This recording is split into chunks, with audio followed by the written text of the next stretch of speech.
Just got the word. Yeah, I'm finally in. Hand over those keys now, baby, and just walk away. Thank you, Chamber of Commerce and Standard Journal, and thank you, John. Appreciate it. Well, I'm Dale Raybould. I was born and raised here in Rexburg. I've lived in this county all my life. I presently live on our farm out in Hibbert. My wife and I, as he said, have been married 56 years. We have 3 children. We have 13 grandchildren and 7 great-grandchildren. And of all of the things in life, of all of the things I've done, my family is number one. That's the biggest achievement I think that my wife and I have made, is to have a wonderful family we have. I graduated from Madison High School and I attended Ricks College for 3 years. That was not that I couldn't get out in 2, but it was a 4-year school then. And I got busy in farming, and when I was 19 years old, I rented 320 acres out in Hibbert and started farming that farm when I was 19. I've been involved in agriculture, potato shipping and processing, water management, and various community organizations. I've served on the board of directors of local, state, national, and commodity organizations, a local bank, the Madison Memorial Hospital. I still serve on the board of directors of Canal Company and the North Fork Reservoir Company that owns Henry's Lake. I have 12 years' experience in the Idaho House of Representatives, and I'm now serving as chairman of the Environment, Energy, and Technology Committee, and I am a senior member of the Resources and Conservation Committee and also the Revenue and Taxation Committee. I also serve as co-chairman of a Senate and House Interim Committee on Natural Resources, and I've been privileged to be assigned to represent Idaho on the Executive Committee of the Council of State Governments West. That's an organization of the 13 western states that get together annually and sometimes more often to talk about problems that the western United States have with the federal government and make recommendations and work with Congress to solve those. I also represent Idaho as one of the members of the Legislative Council on River Governance. This is an advisory committee to the Columbia River system, which all includes, of course, Idaho, the Snake River, and other areas in the Pacific Northwest. I think I've been privileged to, over the years in the House of Representatives, to be involved in the leadership position in the House. There's a lot goes on in the House that people don't really understand. One of the things is how bills come to pass. Everybody thinks, well, I just go over there and pass a bill. Well, there's quite a few steps to go through to do that. First of all, a bill has to be drafted, and that has to be done by a legislator, either for himself or one of his constituents. Once it's drafted, then it goes to a committee for a hearing to be decided whether it would be introduced and printed. The committee has to vote on it. No matter what one member of that committee wants, you have to have a majority in order to get the bill printed. Then it comes back after it's printed to that committee for a public hearing. And then if it passes, it can go to the floor of the House or the Senate to be voted on there. So no matter what happens, it takes a team effort to get it done. I have been trying to be as conservative as possible in my tenure in the House.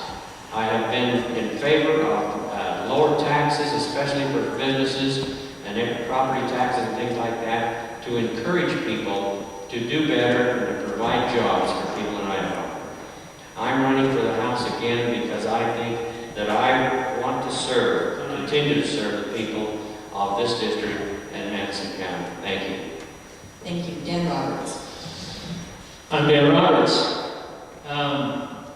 It was liberty, not government, that made Idaho and America free and prosperous. If we want to enjoy the prosperity of the past, we must appeal once again to the great themes of liberty. Liberty is missing in almost every aspect of our lives. Sure, we can decide what brand of milk we want to buy at the store, but I'm talking about something much more important than arbitrary decisions and purchases. Our communities and states have become so addicted to government that I'm afraid that we can no longer discern the forest from the trees. We as a people, when people enslave themselves by perks and programs, they're not free. They're enslaved whether they accept the facts or not. Entrepreneurism is one of the great blessings of a free society, but the entrepreneur must feel free, feel the free pull of liberty to step out and do something great.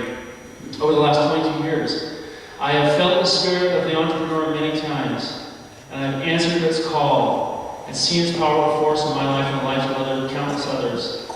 I have had the great pleasure to be the channel of tens of millions of dollars that come through me and my businesses that bless the lives of local economies and families in the areas. But this feeling is fading. I don't feel that the powers that be want me or others like me to succeed, to envision, to reach, to sacrifice, and to prosper. Our economy is drowning in red tape and regulation. We are stumbling, not knowing exactly what to do or where to go. We know we must do something. We point the finger at others to justify our own innocence. It is not the other guy or Obama's fault. It's my fault. It's your fault. We've not taken the advice of the founders who said that the price of liberty is eternal vigilance. We, like the farmer on the table, the goose that laid the golden egg, are slaying the goose in our thoughtless disregard for the principles of liberty, heedless of what the consequences might later be. It is a society of liberty that lay the golden eggs that allow us to prosper, not government. May I state boldly and unequivocally today that we are headed in the wrong direction. I decided not to point out any specifics of those presently in office, but their voting records are ripe with examples of taking the rights of the people, and our country and city government, county and city governments, through their support of centralized top-down governance and interference through the overburdening regulations of individuals and business. I know that they are well-meaning, but this mode of operation has run its course and needs to be changed. We are marching away from liberty in our state, in our community, not towards it. If we can't see it, we need to wake up. A few examples. Last week, I went into the doctor to get a physical, found this card. It's a WIC card, I don't know what it is. I found out that a family of 6, if they make $4,600 a month, can qualify. I did the math. I can make over $90,000 a year and qualify for this program. What's happened to American pride? What's happened to self-sufficiency? After my visit to the doctor, I went to a 3.5-hour safety audit with the state police, where I learned that if I wanted to try to comply with the regulations of moving my business, my boom truck, I move 3 or 4 times a year, I would have to pay $4,000 to $7,000 a year just to comply with the regulations. If I wanted to move more than 7 gallons of gasoline in one container, I need hazmat endorsements.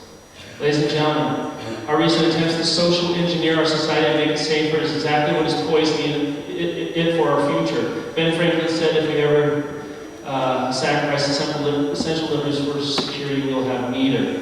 Boy, was he right. I spent the last decade of my life studying, pondering, teaching, internalizing the principles of liberty, and spouting political classics. I know that liberty is important, and we need to vote for liberty this May 15th. Thank you. Seen it with my